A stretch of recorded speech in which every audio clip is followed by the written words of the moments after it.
Bruno? Pois não, bom dia. Eu estava só confirmando aqui Ah, se as pessoas já estão online aqui. tava tudo escuro aí, pô. Estão me vendo? Bom, vamos lá. Bom dia, sejam muito bem-vindos à videoconferência de divulgação dos resultados do primeiro trimestre de 2022 da Intelbras. Meu nome é Bruno Teixeira, eu sou head... Não está Pois não? Isso, eu vou deixar sem compartilhar aqui, Bang, no início. Então, meu nome é Bruno Teixeira, eu sou head de RI aqui da companhia e é um privilégio estar com vocês aqui nesse momento. Hoje comigo estão o senhor Altair Silvestre, nosso CEO, nos prestigiando aqui durante as suas férias, né? Está de férias, mas participa conosco hoje da conferência. O senhor Rafael Boing, nosso CFO e superintendente financeiro. O senhor Henrique Fernandes, nosso superintendente de operações. E o Márcio Ferreira, superintendente de mercado, para darmos início à nossa apresentação de resultados. Informamos que essa videoconferência está sendo gravada e vai ser disponibilizada no site de RI da companhia, onde também se encontra disponível a apresentação que vai ser utilizada hoje. É possível fazer download se houver interesse e depois também a visualização do vídeo. For those who need simultaneous translation, please choose the language by clicking in the icon interpretation below. Para a sessão de perguntas e respostas, orientamos que as suas perguntas sejam enviadas via o ícone de Q&A no botão inferior das suas telas. Escreva, por gentileza, o seu nome, a empresa, qual o idioma da pergunta, e a gente vai respondê-las em ordem. E ao ser chamado, a gente pede, por gentileza, que ative o seu microfone, que vai aparecer um botãozinho na tela. Ressaltamos que as informações contidas nessa apresentação e eventuais declarações que possam ser feitas durante a videoconferência, relativas às perspectivas de negócio, projeções e metas operacionais e financeiras da Intelbras, constituem-se em crenças e premissas da administração da companhia, bem como informações atualmente disponíveis. Considerações futuras não são garantias de desempenho, elas envolvem riscos, incertezas e premissas, pois se referem a eventos futuros e, portanto, dependem de circunstâncias que podem ou não ocorrer. Investidores devem compreender que as condições econômicas gerais, condições de mercado e outros fatores operacionais podem afetar o desempenho da Intelbras e conduzir a resultados que diferem materialmente daqueles expressos em tais considerações futuras. Então, pessoal, concluindo essa primeira etapa, eu vou dar início aqui à apresentação.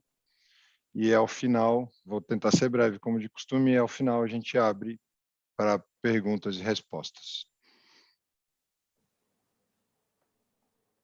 Bom, nosso planejamento vem sendo cumprido, né? Acho que esse é uma mensagem importante. Trouxemos aqui um crescimento de receita de 24%, atingindo 866 milhões. Um EBITDA de 105 milhões praticamente, um crescimento leve com relação ao primeiro tri do ano passado, mas aqui a gente relembra também que naquele primeiro trimestre de 2021 a gente ainda estava com a empresa operando com os níveis de despesa ainda restritos devido à pandemia, né? Então as nossas despesas voltaram aos patamares normais de operação ao longo do segundo semestre e esse ano já estão nos níveis esperados aí para o ano. Nosso lucro líquido com crescimento de quase 10%, de 98 milhões, e um ROIC na casa de 20,6%, e aí um ROIC já mais adequado também aos investimentos que a gente vem fazendo e a estrutura de patrimônio da companhia. A gente traz aqui os crescimentos de receita, né? O CAGR acumulado aí de 24,5% no histórico dos últimos anos, e 24,4% nesse primeiro trimestre, quando a base de comparação é o primeiro trimestre do ano passado. Com o EBITDA, assim como eu comentei antes, o crescimento do EBITDA um pouquinho menor, mas também um crescimento histórico na ordem de 20%. A evolução ao longo desse ano, comparando o primeiro trimestre do ano passado contra esse, a gente cai de uma margem de 14,7% para uma margem de 12,1%, mas é o que eu costumo comentar, né, com aqueles que nos acompanham de maneira mais próxima, que a companhia roda e planeja seus orçamentos e crescimentos futuros com EBITDA entre 12% e 13%. É isso que a gente vem apresentando hoje nesse primeiro trimestre. A gente lembra que as estruturas comerciais estão preparadas para patamares de vendas mais altos. Então, ao longo do ano, a gente vai ver esse ganho de produtividade também acontecendo nos nossos resultados. Com relação aos nossos 3 grandes segmentos de atuação, a gente destaca aqui segurança com 54% da receita nesse primeiro TRI, continua sendo nosso segmento mais relevante, com crescimentos importantes em todas as categorias de atuação. A gente vê, né, um crescimento robusto também na linha de controle de acessos, que a gente tem planejamentos bem importantes e vai construindo esse mercado de controle de acessos aqui no Brasil. O cenário de abastecimento vem melhorando e a gente continua muito atento a todos os movimentos que acontecem, né? Seja lockdown na China, ou seja alguma cadeia ainda com mais dificuldades, como a cadeia de chipsets, mas de maneira geral, o cenário de abastecimento em segurança eletrônica já está num patamar muito mais adequado do que se comparado no segundo semestre do ano passado ou ao ano passado como um todo.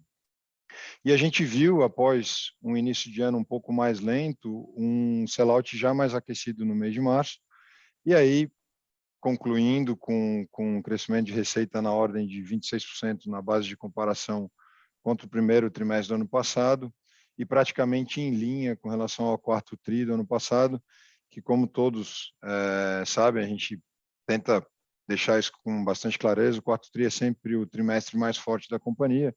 Então, quando a gente vê segurança batendo receita e, né, cabeça a cabeça contra o quarto TRI, a gente destaca que é um resultado bastante expressivo e com manutenção de margens, né? Acho que é um outro aspecto bastante importante também para o negócio de segurança. Com relação à comunicação, hoje representando 23% da receita da companhia, a gente já tinha dado destaque no quarto TRI que percebia um mercado muito mais próximo aos níveis pré-pandemia. A gente reforça essa questão dentro do que vem acontecendo no primeiro trimestre, né? O abastecimento de comunicação continua comprometido, então a gente vê dificuldades de abastecimento de chipsets, basicamente, que ainda devem perdurar durante o segundo trimestre, né? Aconteceu no primeiro e vai seguir no segundo, e ao longo do segundo semestre, a partir do terceiro TRI, a gente deve começar a ver melhoras, né? Uma realidade que a gente já vinha também destacando ao longo do segundo semestre do ano passado, e se confirma aqui com uma queda de receita, né, na ordem de 17%, com relação ao primeiro TRI do ano passado. Primeiro TRI, lembrando, de 21, a gente ainda vivia aquela explosão de demanda em função da pandemia. Aquele primeiro TRI em comunicação ainda estava bem forte devido aos movimentos de mercado, de fato, gerados pela pandemia.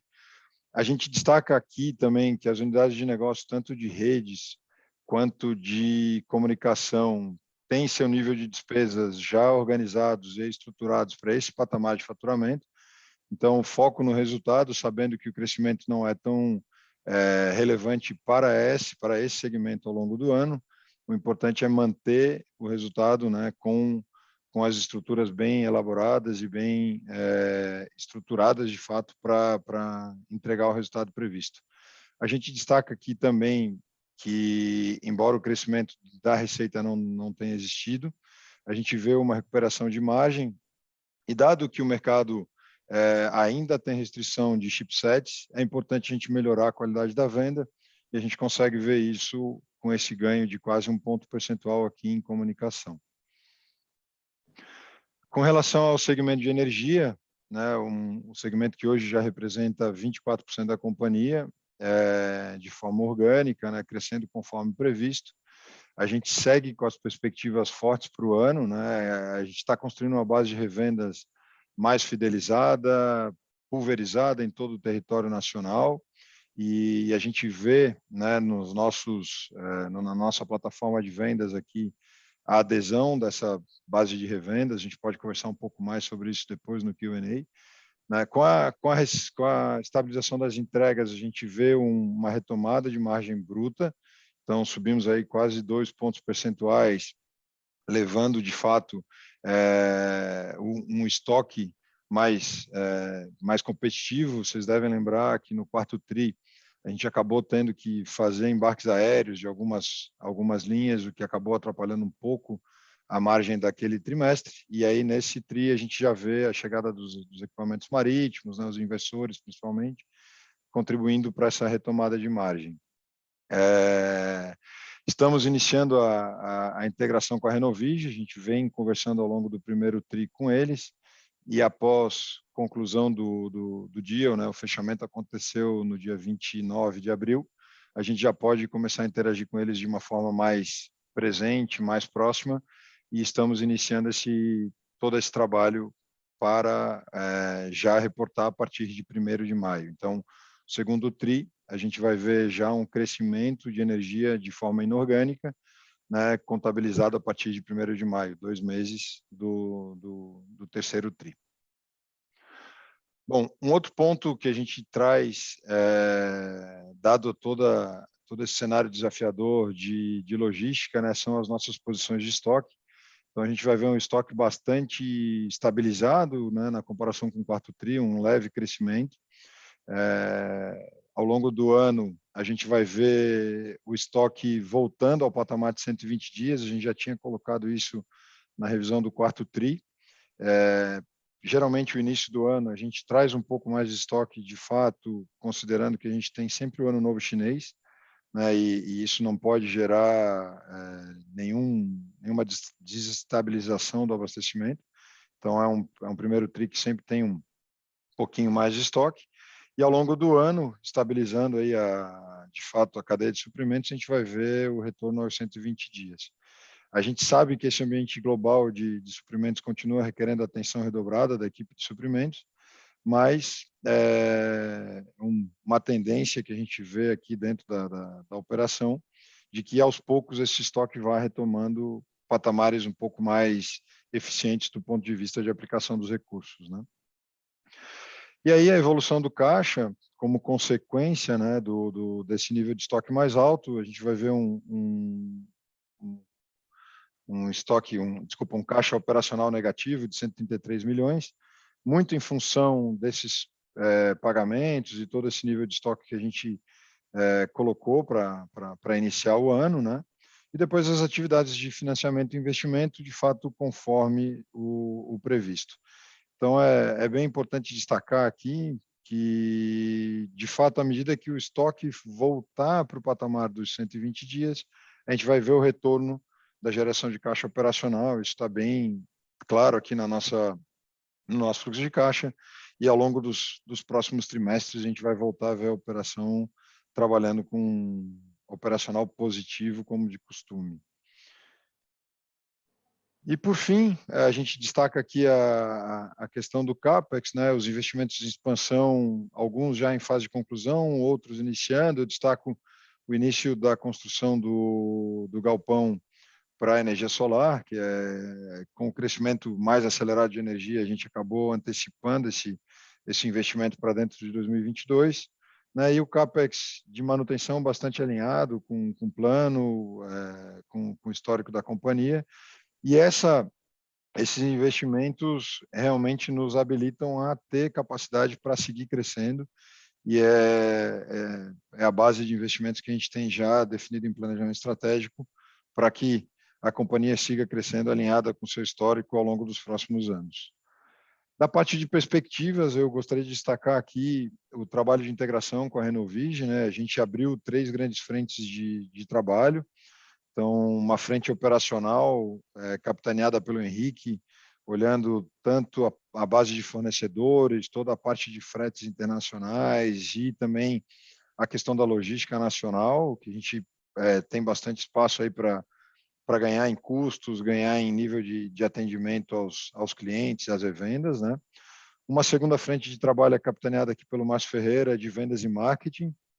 Então, olhando de fato as políticas comerciais estruturando uma forma de vendas que reforce todo aquele relacionamento que a Renovige sempre teve e que a gente, desde o início, entendeu como sendo um dos grandes valores, e aí o Márcio entra nessa equipe aí para contribuir com essa expertise que a gente também tem do nosso lado.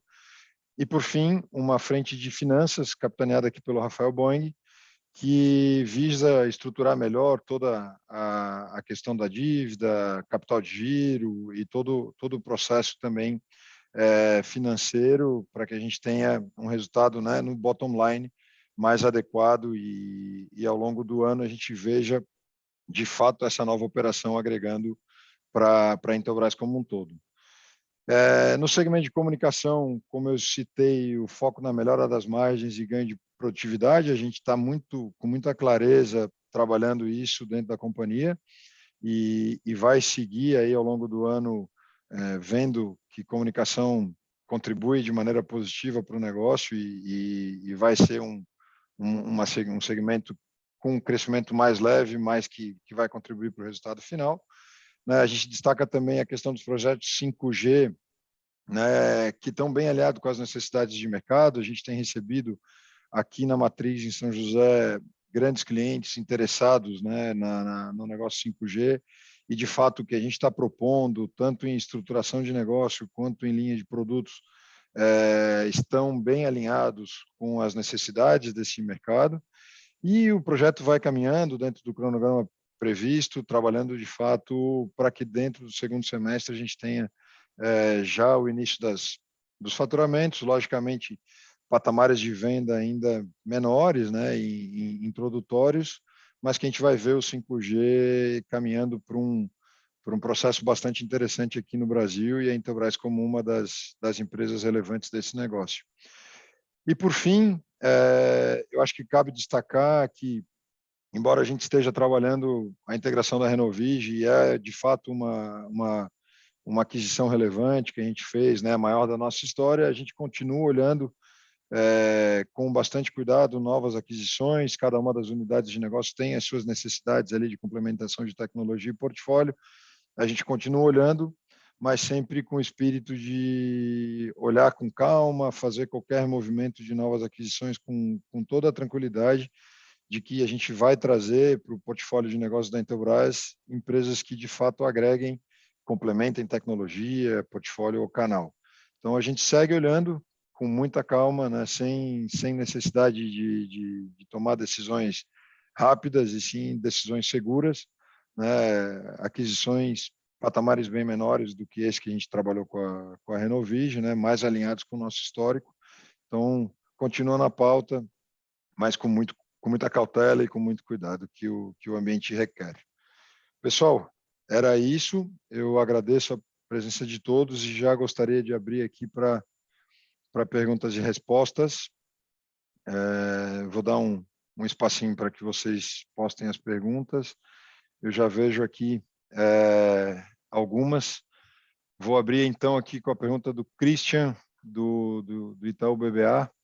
Ele nos parabeniza pelos resultados. Ele abre duas perguntas aqui, solta aí. Se é possível fornecer alguma cor sobre como foi o desempenho da Renovige nesse primeiro TRI, e aí talvez seja legal o Henrique complementar também, que está acompanhando.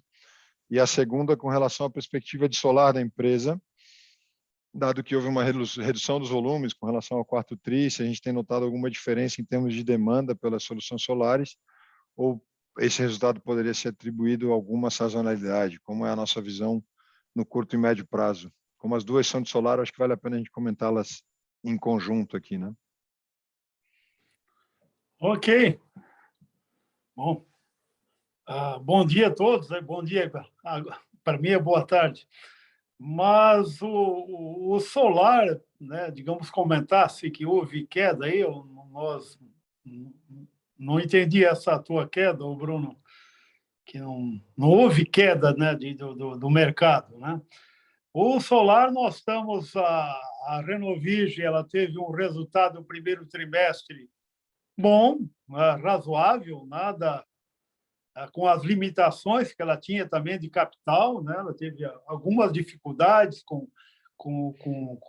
capital de giro, que a gente espera, a partir de agora, resolva e comece a acelerar e recuperar esse primeiro trimestre, mas foi já um trimestre, para nós, considerado bom. O solar, nós temos aí um dos grandes desafios e cuidado que nós temos tendo, né, que a gente sabe a complexidade desse mercado em termos de trabalhar com produtividade. É o momento agora, nós estruturamos, a Intelbras está estruturada, a Renovígio já estrutura suficiente. Então, todo o crescimento agora que vai acontecer com a Intelbras e a Renovígio no conjunto deva ajudar nessa produtividade, a sinergia entre as duas empresas. Então, nós estamos fazendo uma venda consciente, não caindo no desespero de vender realmente a qualquer preço. Então, temos muito cuidado aí com o ganho de produtividade, com as melhoras das margens, agora já com a escala que nós estamos conseguindo, com negociações, e estamos bastante confiantes com o solar. Não sei se o Henrique poderia comentar. Não, perfeito, Alter. Só complementando um pouco a respeito do que a gente tinha em estoque, né? Que a gente teve entradas grandes no final do ano com o dólar alto, que estão se normalizando agora, principalmente com essa queda do dólar e com a entrada de novos embarques. Só isso a complementar. Tá, ok. O Christian pediu para abrir o microfone aqui, se o pessoal do apoio puder me ajudar. O Christian Farias, do Itaú BBA. E aí ele, de repente, pode complementar a pergunta aqui.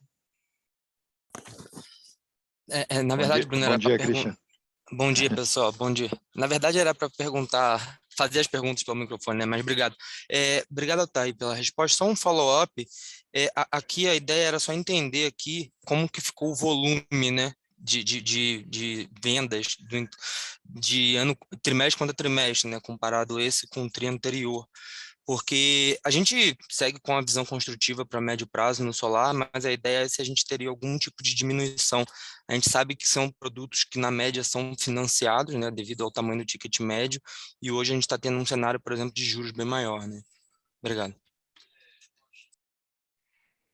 Não, nós não notamos uma redução de mercado, qualquer dificuldade, né? O que houve, sem sombra de dúvida, no início do ano, foi todas as empresas, né, que trabalham no setor, que vinham de uma falta de produtos e componentes, se estocaram em demasia, né? E no início do ano tivemos aquele advento novo do Covid, que deu uma esfriada um pouco no mercado aí durante uns 20 dias, e bateu o desespero em algumas empresas, mas o mercado continua bastante animado, mesmo com essas taxas de juros, né, que subiram. Energia continua cara, com tendência, sem sombra de dúvida, já ainda de crescimento do custo da energia. Então, o retorno ainda para o investidor ainda é bom. Então, é um mercado que continua bom e no mesmo ânimo que tínhamos desde o começo. Perfeito. Obrigado, pessoal. Eu acho que parte da tua pergunta, né, Christian, pelas quantidades ali que você viu, né? E nas quantidades a gente soma, além de solar, soma no break, soma outros itens de energia ali também, né? Então, o mercado para a gente de solar foi bastante próspero dentro do primeiro TRI. Se tu olhar nos dados da ANEEL, você vai ver que o primeiro TRI, comparado ao quarto TRI, foi um pouquinho menor do que o quarto TRI de fato. Então, a gente ter entregue esse resultado é bastante interessante. A gente ganhou espaço no mercado, com certeza absoluta aí. Perfeito. Obrigado, pessoal. Tá, joia. Depois eu vou pedir ajuda agora do pessoal. Oi, perdão. Importante que no solar nós cada vez mais estamos consolidando a nossa estratégia, né? Que ser o melhor realmente, né? E de pequenos projetos e que é o nosso foco, né? Cada vez mais estamos consolidando a nossa rede, crescendo, cumprindo suas metas, estamos bastante animados com essa estratégia. Exato, exato. Se o pessoal da organização puder abrir o microfone da Karina Martins, do Citi, ela tem umas perguntas para nos fazer também, por gentileza.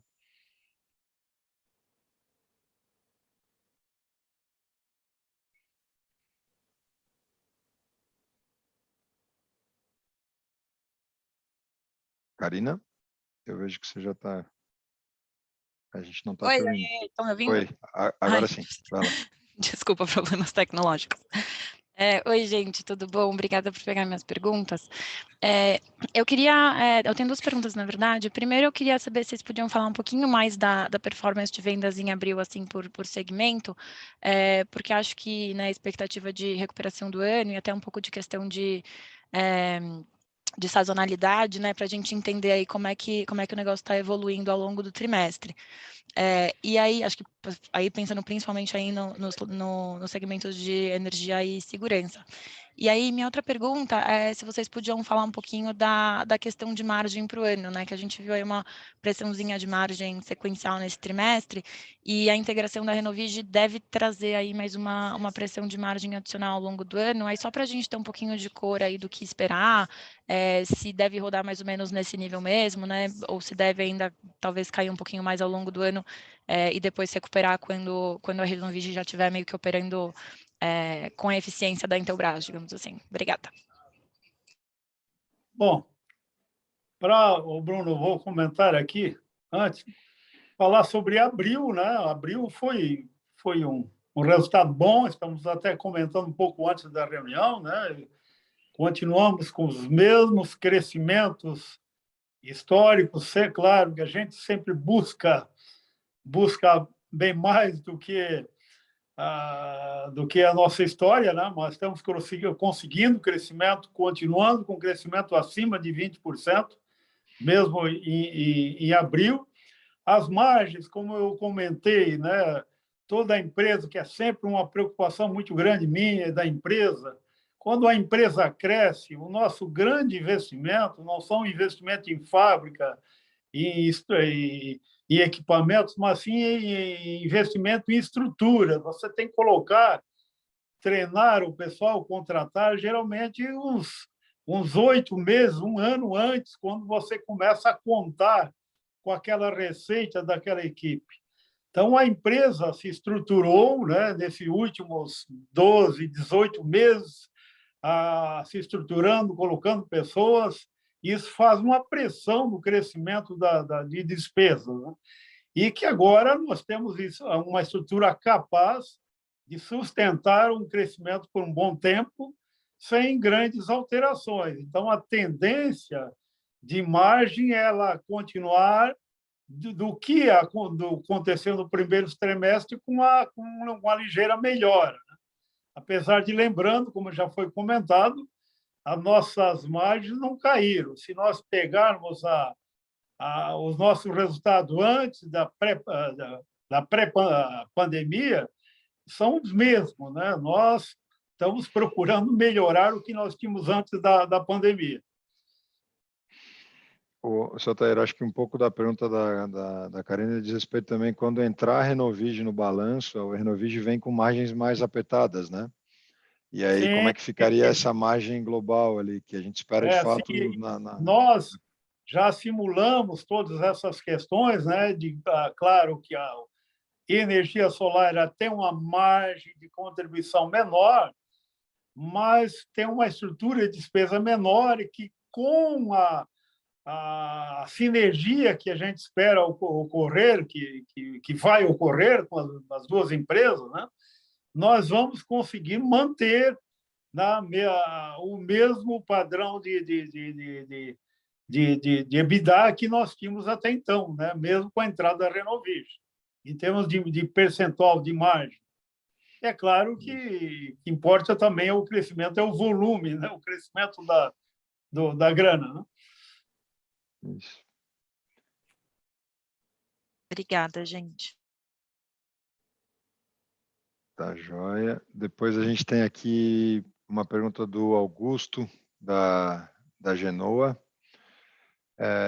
Nos parabeniza pelos resultados e ele quer conversar um pouco sobre comunicação. A queda de receita em comunicação tem mais a ver com as restrições de chipsets ou uma normalização da demanda na pós-pandemia?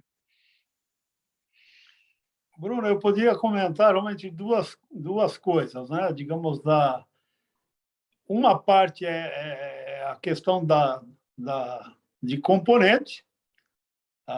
Continua ainda uma falta de componentes, principalmente para produtos mais corporativos. E segundo, a volta do mercado do que era antes da pandemia, né? Que houve aquele boom, inclusive com excesso de demanda, né? Muito maior que a oferta. E também teve um fator do lado de produtos mais comoditizados, residenciais, por exemplo, de varejo, que houve uma super oferta no final do ano passado, começo desse ano, e que nós, a Intelbras, não quis, dentro da nossa estratégia, não é ficar fazendo aí, torrando produto, fazendo guerra de preços desses produtos de varejo. Então, nós até tiramos um pouco o pé desses produtos que não agregam tanto para nós, né? E, sendo que o nosso negócio principal são a área corporativa, são os pequenos negócios, continuamos firmes, com a demanda boa e com alguma falta de componentes, mas com um bom crescimento. Então, juntado ao retorno do mercado da pandemia, essa questão do mercado de varejo, de produtos mais simples, que a gente tirou o pé, é que provocou essa manutenção da receita, né? O não crescimento. E eu acho que tem um outro ponto que é complementar, né, Celtair, que num ambiente com falta de material, mas com o mercado bem aquecido, você acaba conseguindo substituir, às vezes, um pelo outro, e aí você acaba não perdendo a receita, né? Você tem uma dificuldade, mas você consegue manter a receita. Quando o mercado já não é tão comprador, essa substituição não é tão simples, aí você fica com limitação de receita, eventualmente por falta de produto, que é o que o mercado está demandando, né? Então, essa é a relação, tal, Augusto. Depois a gente tem uma outra pergunta também do Augusto, mas agora do Augusto Crapa, da Jauli Asset. Ele nos pergunta sobre o ambiente competitivo de solar, com a grande entrada de novos players, se tem algum movimento de precificação irracional, alguém queimando preços, como que a gente tem visto esse mercado, se tem mais agressividade ou se segue mais ou menos como antes? Como eu falei, né, já repetindo, no começo desse ano, né, houve pela falta de produtos no final do ano passado, houve uma aquisição exagerada de componentes e, claro, financeiramente, o pessoal com pressão de caixa e assim por diante faz tudo para colocar no mercado. Então, nós já sabemos há muito tempo mesmo, quando entramos nesse setor, quando negociamos com a Renovige, sabíamos que esse mercado vai haver uma seleção, né? Vai haver uma centralização em poucas empresas, muitos não vão suportar essa pressão de competitividade, né? E isso ela já está acontecendo, né, no mercado realmente de solar, né? Já está ocorrendo. Então, com certeza, nós já estamos realmente preparados para isso. Sabemos realmente os desafios e como comentei, a delicadeza desse negócio, que requer uma gestão muito boa, né? Uma venda muito consciente, uma estratégia como a nossa, de venda para pequenos negócios e médios, não entrando em grandes projetos, que esse mesmo é um eliminador de resultado e de margem. Então, nada de surpresa para nós tem o solar. Agora temos que consolidar, criamos uma estrutura forte, né, para isso, e agora é administrar essa produtividade para conseguir crescer e tirar espaço no mercado. Dessas empresas, com certeza, não vão suportar. Ótimo.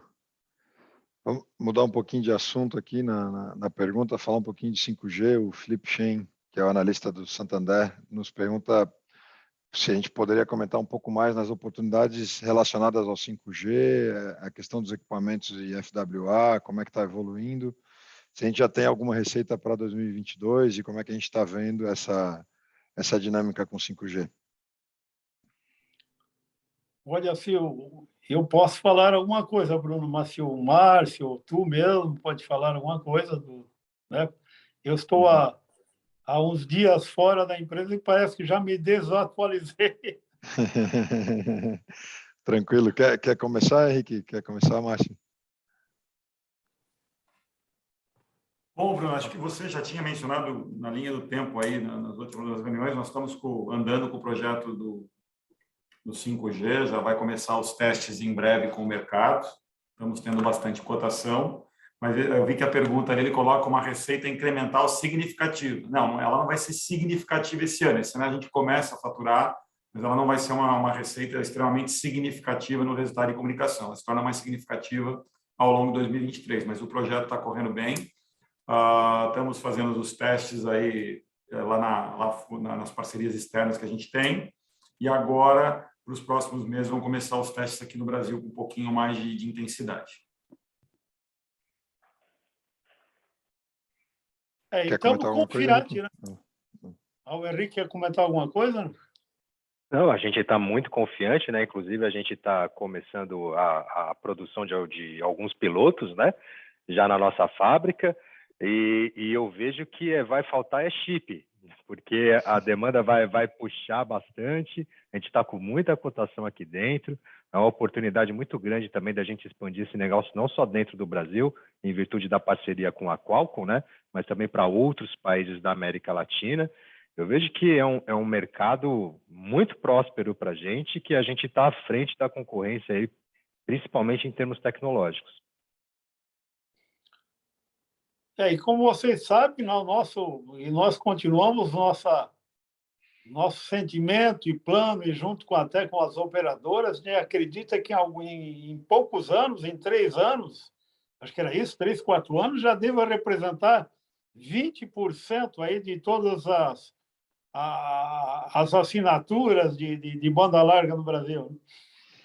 E até tem um dado interessante, né, que tanto a Verizon como a T-Mobile nos Estados Unidos, que oferecem FWA, inclusive em regiões com bastante fibra, agregaram mais de 500 mil novas assinaturas via FWA no ano passado, né? E esse é um dado que chamou muita atenção das operadoras aqui no Brasil e bate muito com a nossa estratégia de que o FWA é complementar à fibra de fato, né?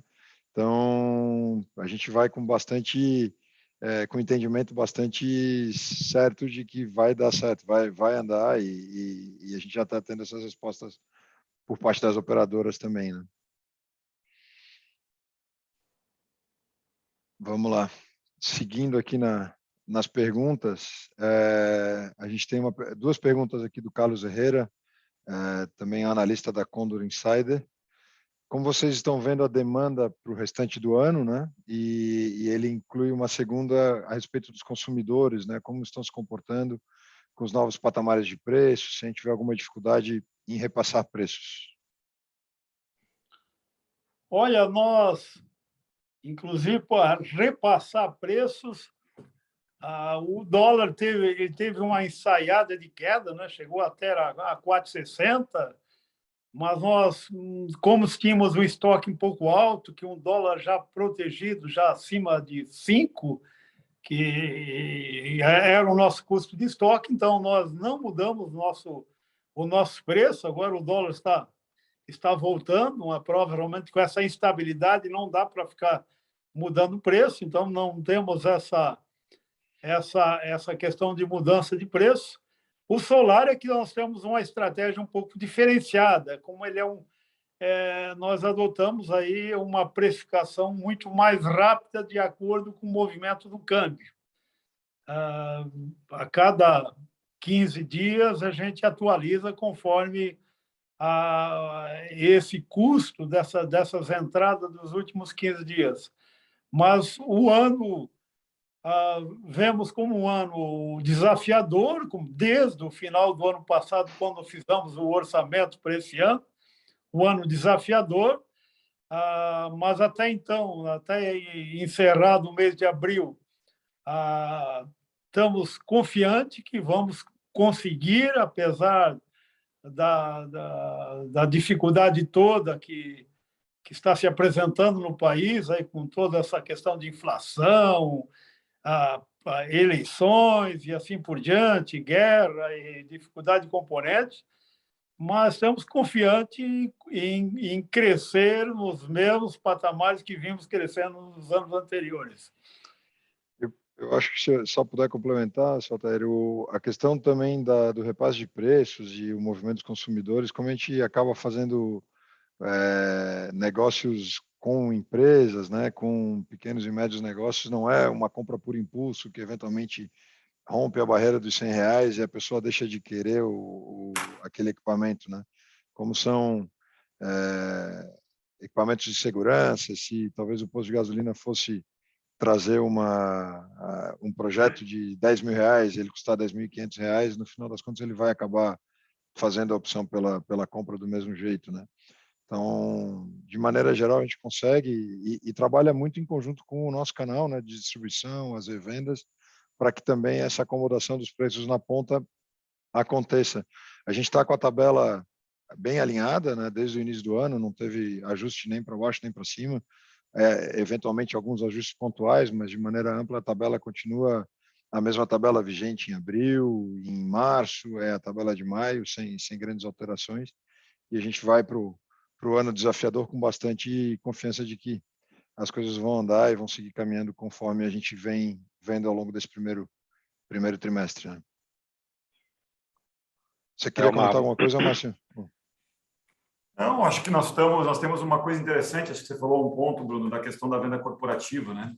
A gente sempre demonstra isso, praticamente 75% da nossa venda é para distribuidores, e a gente tem uma política de atualização de preços automáticas, então a gente não está tendo pressão por preço. A gente tem sempre o desafio tecnológico de trazer o melhor produto, com os melhores features, com a melhor posição de mercado. Isso a gente vem conseguindo fazer. Então, a pressão por preços, ela não com a concorrência, nós não tivemos problemas nesse primeiro quarto. E nem estamos vendo essa sinalização para frente. Estamos fazendo como a gente sempre fez ali, né? A gestão de preços de uma maneira bastante organizada. A gente não teve nenhuma pressão com essa queda do dólar, a gente soube administrar bem isso nessa mudança. Uma coisa importante também, né, que acompanha o nosso histórico, é que em momentos de mercado mais difícil, mais desafiador, aí, citado pelo Altair, a gente sempre continuou com os nossos crescimentos históricos, e é importante também salientar que quando esse mercado está mais difícil, o custo de capital está mais alto no mercado, pequenas empresas, novos entrantes, eles vão desistindo do mercado e acaba aí sobrando um pouco mais de espaço para a gente. E a gente vê também que nesses momentos de crise, algumas linhas de negócio nossa tendem a crescer mais ainda do que em tempos de que vento sopra a favor, como, por exemplo, segurança eletrônica. Complementar um ponto aqui. Bem lembrado, Henrique, isso já aconteceu em outras épocas, né, de anos mais difíceis. Isso se repete. Complementar uma resposta aqui também, senhores, que talvez vai até responder uma pergunta mais adiante do Thomas. Uma das nossas promessas, um dos nossos trabalhos aí que a gente colocou durante o IPO foi o crescimento da parte de grandes projetos, a venda no mercado high-end, né? E nós tivemos um crescimento bem no quarter, bem acima do crescimento da empresa. Então, bem acima dos 24% na parte de grandes projetos. E isso vem demonstrando aí, trazendo boa margem para a companhia, melhoria do ticket médio e trazendo aquilo que o Altair falou no início da fala dele, que a nossa estrutura, que foi um investimento lá atrás, começa a trazer o retorno. Então, isso também vem demonstrando um bom sinal que a gestão de preço está adequada. Então, a gente vem crescendo bem em grandes projetos projetos bastante representativos no high-end, que até então a gente não era tão forte, com margens boas e ticket médio bastante interessante. Bem lembrado, Márcio, que realmente essa é uma fatia importante no mercado que nós nunca estávamos, né? E fizemos um investimento bastante forte já de 2 anos para cá, estruturando as pessoas, os projetos e agora estamos colhendo realmente o resultado de todo esse investimento. Está indo muito bem. Perfeito. Até, Márcio, então, se você puder complementar ali, porque o Thomas, né, na pergunta que ele coloca aqui, que é analista do Itaú, da Itaú Asset, ele comenta a respeito como é que é a dinâmica da sazonalidade, né, que ele queria entender um pouquinho esse primeiro TRI contra o quarto TRI, como é que é, talvez valesse a pena você concluir aí. Bom, não só para segurança, apesar que segurança foi praticamente parelho, né, com o último TRI de 2021, mas normalmente nesses últimos 10 anos aí, Q1 começa um pouquinho menor do que Q4 e ao longo do tempo vai crescendo, o orçamento vai crescendo ao longo do ano, né? Primeiro semestre ali compondo na ordem de 48%, 47%, o segundo semestre o restante. Então, a sazonalidade, no nosso histórico, sempre no que foi planejado e realizado, Q1 é um pouco menor que Q4, o mercado começa desacelerado, o mercado brasileiro tem a característica do primeiro de janeiro e fevereiro, questão de parte escolar, IPVA, IPTU, essa questão toda influencia carnaval, tudo isso influencia no poder do consumidor e tomada de decisão de empresas também. Então, Q1 é levemente menor do que Q4 e ao longo do ano vai retomando. Todo o nosso desenho, todo o planejamento nosso de orçamento sempre levou em consideração esse contexto.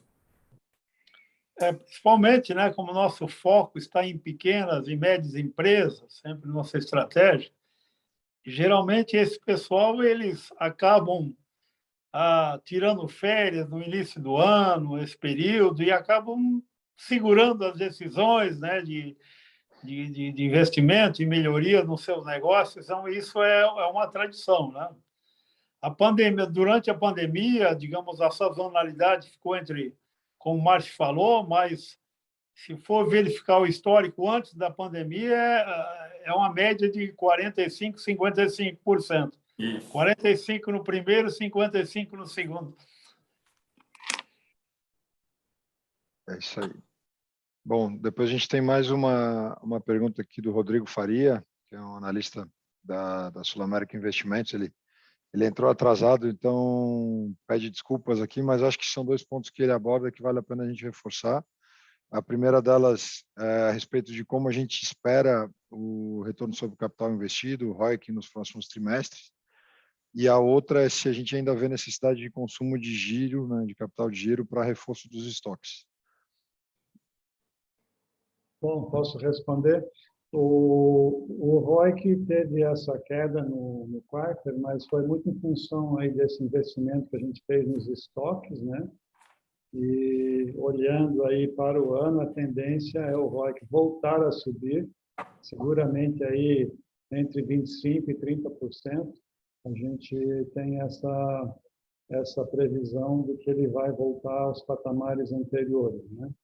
E reforço de capital de giro não, a gente já praticamente nesse quarto ele encerra o que a gente precisava de fato, né, para utilização referente aí a esse aumento dos estoques, e a gente já vai ver a partir desse segundo quarto, no terceiro quarto e no quarto desse ano, uma geração de caixa bastante robusta, né, em linha também com a nossa tradição, com o nosso histórico de forte geração de caixa.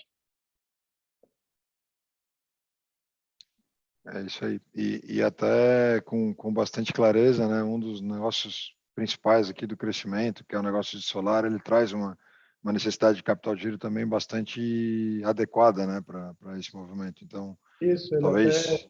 ele até contribui, porque, na verdade, a maior parte das vendas de solar são feitas com financiamento, onde a gente recebe num prazo muito curto. Então, a operação de solar ela não consome capital de giro, ela até ajuda, né, na composição do capital de giro da companhia. Exato. Depois aqui eu tenho duas perguntas da Daniela, que é jornalista do Valor Econômico. A primeira diz respeito à exportação. Henrique, eu acho que você puder falar um pouquinho dos planos, né? Como é que a gente vê esse negócio no mercado internacional. E depois, até se puder emendar com relação a aquisições, né? Que a gente poderia trazer aqui de informações a respeito de novas aquisições. Quanto à exportação, Daniela, hoje a gente já exporta, né? Então a gente exporta para o Uruguai, para a Colômbia, Equador, Argentina, né? E exportamos quase que todas as linhas, né? Um pouco menos de solar, devido ao modelo de negócio do solar, mas que a gente já está vendo algumas possibilidades de fazer negócio, né? A gente sim vislumbra que estar fora do Brasil é muito importante, né, para a perenidade da companhia, acompanhamento da concorrência e poder aprender a trabalhar de uma outra forma que pode nos trazer benefícios, inclusive no Brasil e inclusive em termos de brecar o crescimento do concorrente na América Latina. Então, a gente vê a exportação como um ponto muito estratégico para a gente. A parte de M&A, nós continuamos a analisar vários negócios, né, dentro de cada unidade de negócio. A gente está agora com todo o processo da Renovige, né, que finalizou de fato, foi sexta-feira que passou agora. Está todo nesse processo de integração, de ganho de eficiência, que o senhor Altair já comentou com vocês durante aqui o nosso bate-papo. E a gente entende que novas estão por vir, né? Então, estamos analisando, estamos vendo possibilidades, tanto dentro quanto fora do Brasil. Tá? Se quiser complementar, Bruno, também, fica à vontade. Eu acho que...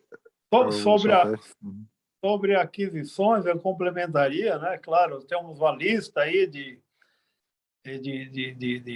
empresas, principalmente pequenas, projetos, tecnologias, mas que nós temos com muito cuidado agora também para a questão de gestão, de administrar. Temos um desafio importante agora com a Renovige, com essa integração toda, e também temos que cuidar, realmente, com bastante atenção do caixa, né? De preservar, realmente, com esse custo do dinheiro em crescimento. E então a gente tem essa estratégia também de procurar manter um caixa robusto para enfrentar toda e qualquer surpresa que possa ocorrer no mercado, mas também estamos bastante atentos aí a essas aquisições sem com muita apetite, né, sem com muita loucura, porque temos agora uns desafios aí para concretizar que nós já fizemos nesses últimos tempos. Eu acho que é por aí mesmo, né? Sem necessidade de complementação aqui do meu lado. Pessoal, bom, eu ia falar, não estou vendo mais perguntas aqui, acabou de aparecer mais uma aqui na lista de perguntas, do Marcelo Ferrari. Ele gostaria de saber alguns maiores detalhes sobre a política de remuneração da alta administração, né, se é a remuneração estratégica de curto prazo e longo prazo, como é que funciona com relação a indicadores e metas. E ele agradece aqui pela excelente execução e a credibilidade das estratégias dos negócios. Bom, a remuneração da alta administração, dos executivos, ela tem, digamos, tem a remuneração fixa, que é baseada em mercado. Nós procuramos ainda ter uma remuneração com referência ao terceiro quartil, e depois temos uma remuneração variável de curto prazo, que é a meta do ano, que é vinculado são as metas, a meta de receita, a meta de resultado e uma série de outros indicadores que fazem parte desse pacote de metas e que são bastante, digamos, agressivas, né? Você pode, mesmo a empresa cumprindo suas metas, atingindo suas metas de resultado, mas se um setor, uma unidade, um segmento não atingiu, ele pode estar levando aí apenas 20% do seu bônus do ano, enquanto que outros estariam levando 100%. Então, é uma remuneração variável, esse bônus anual bastante agressiva, ela representa aí múltiplos de salários anuais importante, e depois temos a remuneração, o incentivo, digamos, de longo prazo, que é vinculado também a metas de ROIC, e que, se atingido, né, você tem uma quantidade de valores relacionados ao seu salário, e que ele pode retirar em 3, 4, 5 anos, e uma parte ficando lá, se não me engano, 30%, 40%, que fica para o final de carreira, quando ele se aposentar realmente na empresa, né?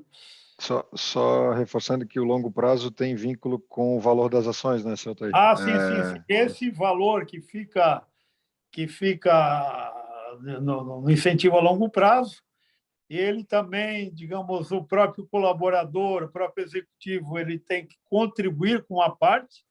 Essas duas partes, a parte que a empresa fornece e a dele, fica vinculado ao valor das ações. Medida que cresce o valor das ações, terá um melhor rendimento, com certeza. Ou se cair, ao contrário, também vale. Mas é bem alinhada com também a perspectiva do investidor, né? Com certeza. Pessoal, a gente tem ainda 3 minutos de conferência. Eu não vejo mais nenhuma outra pergunta aqui na área de perguntas e respostas. Eu vou dar um minutinho se alguém quiser se manifestar. Caso contrário, a gente vai encerrando por aqui. Vamos aguardar aqui um pouquinho.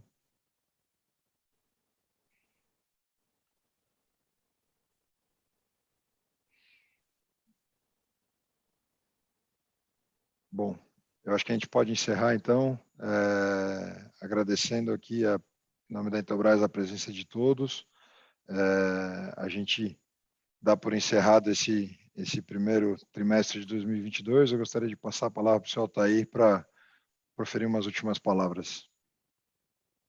Agradecer a vocês a presença aí de mais uma apresentação do resultado de um trimestre, que para nós sempre é um compromisso importante, onde ele tem a oportunidade de fazer as nossas prestações de conta e discutir algumas dúvidas e com vocês, e dizer que o ano, né, como todos sabem, é um ano desafiador para o Brasil, mas nós estamos seguros. É claro que a gente gostaria de ter feito muito mais do que do que realizamos, mas temos projetos, temos planos, temos sempre, como eu sempre comentei, a gente trabalha sempre com uma certa folga, né, para conseguir atingir no mínimo o nosso budget, que é crescer sempre acima da média histórica, buscar agora um momento importante, buscar a melhora até da nossa rentabilidade, a melhorar o nosso retorno, geração de caixa, né? Que tivemos aí um investimento tão muito grande em cima de estoques, mas estamos confiantes aí que vamos fazer, apesar de todas as dificuldades, um ano bom, como sempre fizemos nesses últimos 20 e tantos anos. E muito obrigado a todos vocês. Obrigado, senhor Altair. Obrigado, Bang, Henrique e Márcio. Obrigado a todos os investidores que estiveram aqui presentes e desejo a todos aí um excelente dia. Obrigado. Obrigado. Tchau, tchau. Obrigado, pessoal.